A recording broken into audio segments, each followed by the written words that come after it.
You're listening to Southeast Radio's Business Matters with Karl Fitzpatrick in association with Wexford Insurances. Challenge us at Wexford Insurances 0818 31 30 30. I'm now joined in studio by Maurice McCarthy from MJ Flood. Maurice, you might start by telling me a bit about your own background, please. Okay, do I have to do this? I suppose I have. The background, well, I go back around about maybe 60 years, Karl. I'm in the company actually 40 years for my sins. I'm a dub, living in Wexford. My son, by the way, played for Wexford in the football minors in Croke Park against Dublin. So I think that makes me sort of a half of a yellow belly now. You know, I know you have to be in Wexford about 100 years before you become a full-time one. But no, we're here 30 years now. I'm in the company since 1972. And in 1983, the manager in MJ Flood Wexford left, and I had a mobile home, still have, down in Cairn, and I was asked to come down and sort of, mind the branch until they replaced the manager who had left. So I came down for a month, and that was 29 years ago, and I'm still here, and they're still looking for me, Karl. Now tell me this, MJ Flood is a nationwide company. Give me a bit of history behind the company itself. Yeah, the company started in 1935 in Pearse Street in Dublin, and it was started by Mr. MJ Flood. Okay, Michael John Flood, who I met. The man lived till 97. He only died there about 5, 6, 7 years ago. Lovely man. But anyway, he had a daughter. That daughter got married.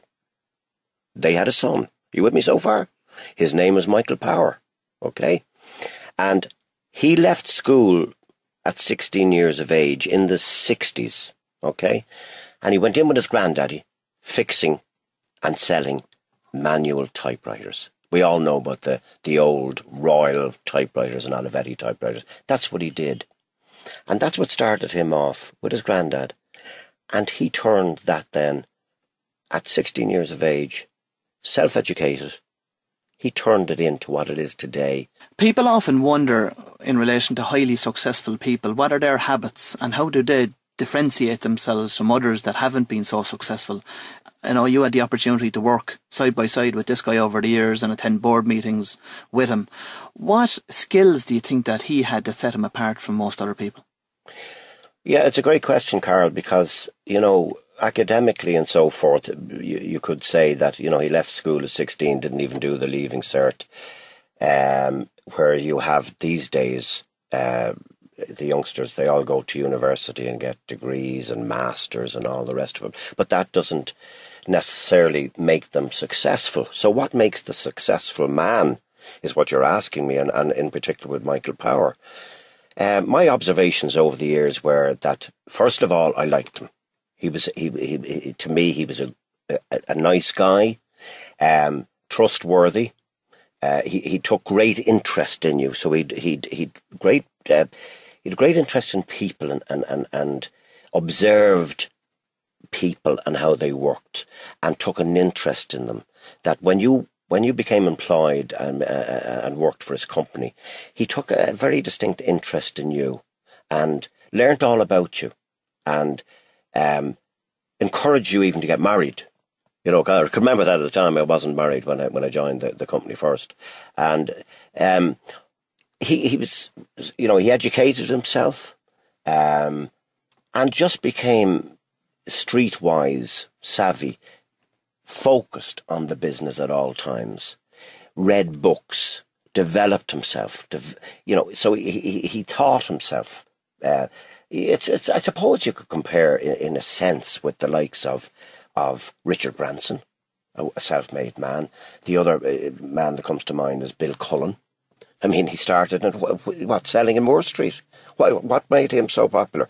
It just, these guys, they just have that, whatever it is, that it takes, attention to detail, focused on the business. And I think also a part of it is good living, in the sense that, you watch yourself, you're sensible, you do the right thing. You know, he always came across, and still does to this day, as a very likeable, sensible guy you'd like to work for. Now, I know that you've been branch manager with MJ Flood in Wexford for the last 30 years.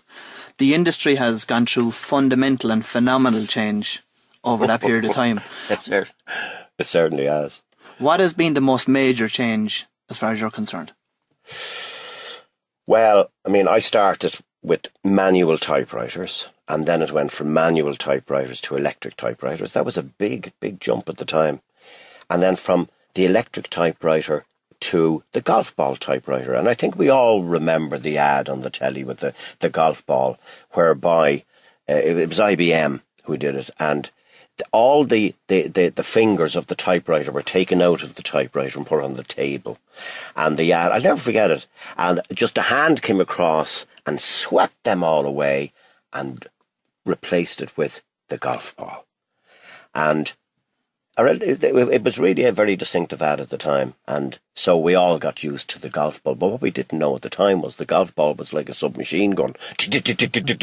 You walk into an office, and in those days there was typing pools, and I'm not joking, it sounded like a battlefield, right? But then it was replaced by the daisy wheel, and the daisy wheel was a wheel, and it was silent. And so that progressed then from the daisy wheel into the word processor, and from word processing into computers and what we see today. But they still all use the QWERTY keyboard. And so, if you like, the typewriter technology as such is still there and with us today. Being the most fundamental, so the fact that it went from manual to digital over the last 30 years. Yeah, it progressed from the typewriter. Then, of course, calculators were there as well, and we still have those today. But the calculators were also, I think, transistorized at that time. But they progressed then into fax machines, if you like. Okay, fax machines replaced the telex machine. Some of your listeners will remember the telex machine. It was a typewriter which was connected to a telephone line and connected to then other telexes in that way. And now we know that then became the World Wide Web. But fax machines were all the rage of the day in 1987. And I can remember going around to the offices in Wexford and showing business people what a fax machine was and how it worked. And it was just phenomenal technology at the time. So we also then progressed into photocopiers. Now, photocopiers started off, people will remember this. This is as true as God. I carried a little photocopier into an office in Wexford once. We had to wait 5 minutes for it to heat up. Then when you pressed the button, you waited another 5 minutes for it to come out. And when it came out, it was wet. So you had to put it on the radiator to dry, right? Which took another couple of minutes. And then you say to the guy, isn't that great, isn't it? And he'd agree with you. It was terrific technology. But, you know, so it was bottles of toner in those days. Now, when you see today what it's developed into, I mean, copiers used zinc oxide treated paper in those days, as did fax machines. And then it progressed into the plain paper copier. But they were still analog. Analog means that it was a standalone copier and you could do nothing else with it until it turned digital. Now, in relation to, I suppose, the current economic climate, if we were to focus on that for a second, what impact did that have on the business over the past 5 years? Well, Karl, when I came to Wexford first in 1983, there was a big recession in 1983 and right through the 80s. And in fact, the mortgage rates in those days were around 17, 18, 19%. So the word recession doesn't worry me. And I don't think it should worry anybody, because what I'm saying to people, and business people know this, the savvy business people will know this, a recession is an opportunity. There's always an opportunity out there. And as I say, when I started in 83 here, there was a recession throughout the whole 80s, but we did very well, because there's always an opportunity in a recession to do well. If you work hard, you have the right product, and if you can save people money. That's the big thing. Now, these days, how we save people money is because of the digital technology. We're now moving into managed print services. What does that mean? Right. Managed print services is out for a few years, right? During the boom, businesses would use a lot of satellite, what we call satellite printers. That's the small printer, inkjet printer, that's cheap to buy but very, very expensive to run. And it's sitting on everybody's desk all around the whole business. But they cost an awful lot to use. But in the boom days, people didn't care. It wasn't a consideration whatsoever. Everybody was too busy. Things were just booming, as we all know, with the property market, etc. But today, these same machines are costing a lot of money. So businesses are quite aware of this, and they want now to save money, and this then developed into managed print services. And what it really means is this: managed print services, it's because of digital technology. What we do is we do a site survey, including interviews and a walkabout of a premises. We do a snapshot capture of their print volumes and usage patterns, etc., etc. So we're looking at where they're losing money on all of these machines, and then we come along and design a print fleet based on actual needs, etc., to save the money. In other words, take away all the satellite printers that are costing a fortune and put in our own digital printers, which are a lot less expensive to run. And what businesses want these days is not just alone that, but they want it managed as well, managed by MJ Flood, that we will look after not alone supplying the kit, but look after service, parts, labour, consumables, meter readings. Everything to do with print and copying is managed by MJ Flood under this package. And how that is done is by technology called Print Fleet. Tell me how Print Fleet works. Print Fleet is new technology whereby what we do with the Print Fleet is we install software in the company. Print Fleet is a data collector agent software application. Now that sounds very technical. It's installed on a non-dedicated server at customer location and collects printer data from the network. So in other words, we're actually monitoring from our workshop in Ardcavan Business Park.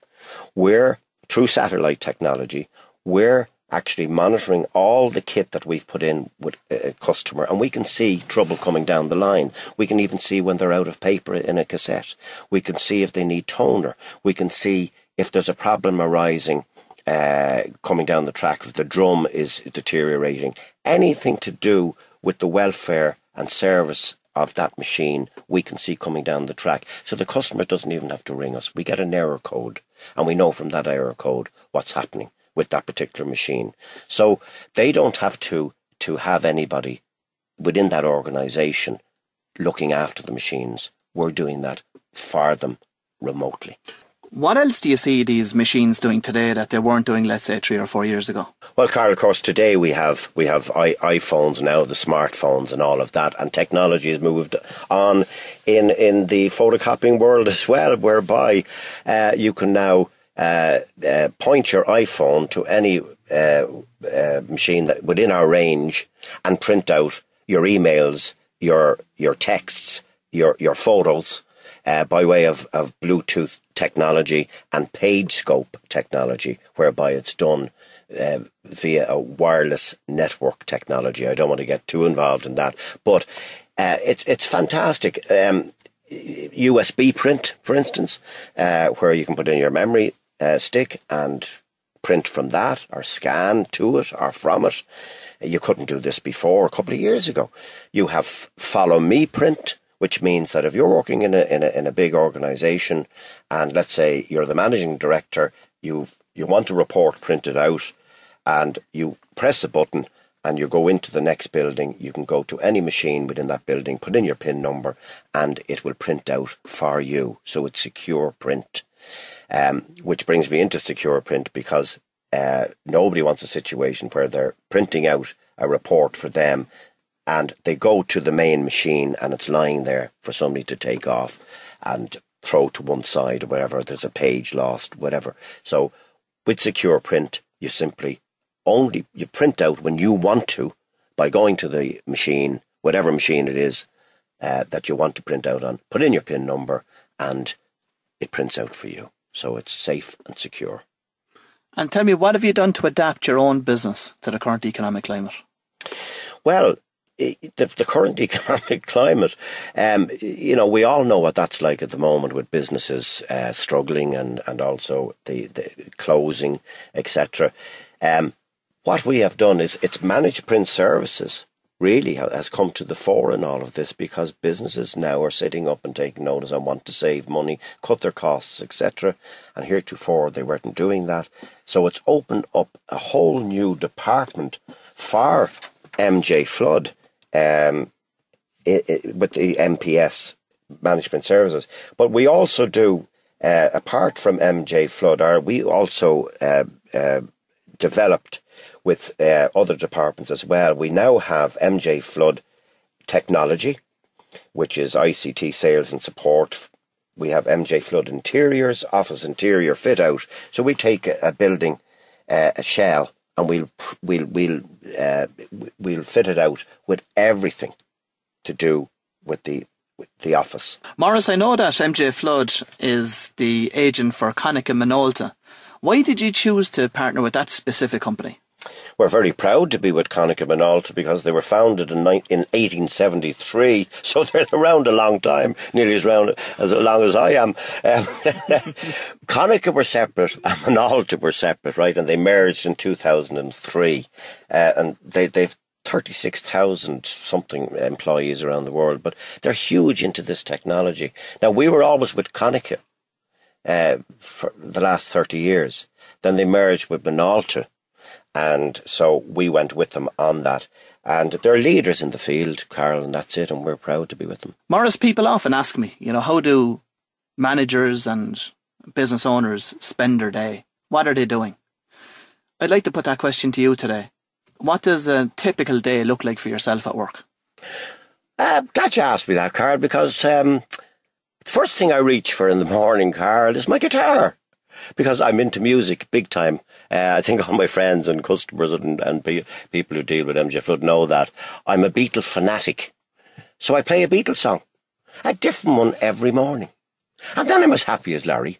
I have me breakfast and I go off along to MJ Flood. Very, very happy indeed, because I've got me fix of music. But no, seriously, when I go into the office, Elaine is there, the service calls come in for toners and whatever, etc. Do a lot of organisation of that.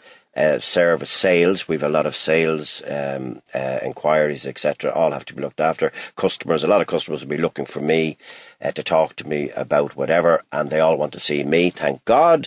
So most of my day actually is not spent at my desk, it's spent out with customers, calling in, saying hello, and basically just making sure that they're okay. Plus I'd have a lot of appointments already from the previous day, etc. So a lot of it is done out on the field, which is what I like, because I was never designed to be sitting behind a desk all day long. And I do go back to the office then in the evening and prepare for the following day. But there's something different every day. Just like the Beatles song, a different Beatles song. There's something different because you're getting to see all your customers and you're interacting with them and you're dealing with different issues during the day. So no one day is the same, thank God, or it would be, it would be so boring, wouldn't it? So I love it, I have to say, Karl. I loved being with MJ Flood, and I just wanted, by the way, take this opportunity to thank all our customers over the years, because without their support, we wouldn't be here today. I want to thank them for that. Well, Maurice, it's been a fascinating interview. I'd like to take this opportunity to thank you for coming in and wish you continued success with MJ Flood. You're listening to Southeast Radio's Business Matters with Karl Fitzpatrick in association with Wexford Insurances. Think Wexford Insurances for your business insurance.